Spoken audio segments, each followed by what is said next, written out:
The most dangerous thing about modern surveillance is that you never hear it. No engines, no footsteps, no warning. Just a sensor hundreds of miles above you, quietly measuring the planet. Most people think satellites are watching people. They're not. They're watching change. And that's why hiding the way people imagine, bunkers, camouflage, isolation, often fails long before anyone realizes they've been detected.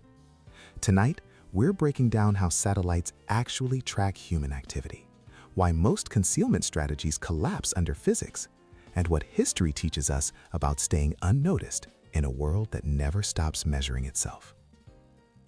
Satellites don't work like security cameras. They aren't looking for faces. They collect data relentlessly. They measure infrared heat, radar reflections, light spectra, and surface changes over time. A thermal sensor doesn't care what something is, only that it's different. A warm object in a cold place, a surface that cools too slowly, a repeating pattern where randomness is expected. To a satellite, the planet is supposed to behave consistently. Anything that doesn't stands out. Detection isn't personal, it's mathematical. Every human activity leaves a signature. It's basic physics. Heat moves, energy disperses, and materials like concrete, metal, and soil all absorb and release warmth at predictable rates. When people build shelters, they unintentionally create thermal anomalies, concentrated heat, regular cycles, sharp boundaries between materials. From orbit, these look like errors in the landscape. It's why satellites are so effective at spotting wildfires or assessing disasters. They don't search, they compare. And comparison is unforgiving. But this problem isn't new. During World War II, aerial reconnaissance forced armies to rethink concealment. Hiding things didn't work. What did work was pattern matching. They built fake towns designed to look boring. Structures were made to age like their surroundings. Heat sources were separated from sleeping areas. Movement avoided routines. The goal was never invisibility, it was normalcy.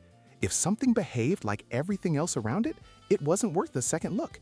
That logic hasn't changed, only the sensors have. This is where modern thinking breaks down. People assume underground equals hidden.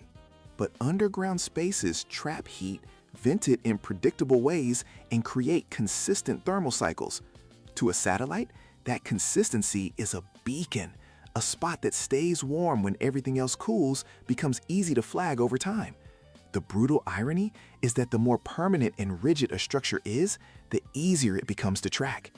It's why many hardened facilities rely less on secrecy and more on accepting they will be seen. So what actually matters? Real concealment has never been about hiding.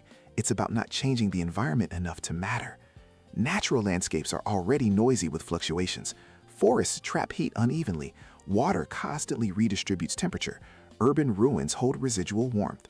The environments that confuse sensors are the ones that are already chaotic. The lesson is simple. The safest presence is the one that doesn't introduce a new, predictable pattern. Not invisible, just unremarkable. Satellites didn't make survival impossible. They just removed the illusion that hiding was simple. In a world watched from above, strength doesn't come from walls or depth. It comes from understanding physics, respecting patterns, and knowing when not to stand out. Because the systems watching us don't ask who you are. They ask one question and one question only. Why is that different?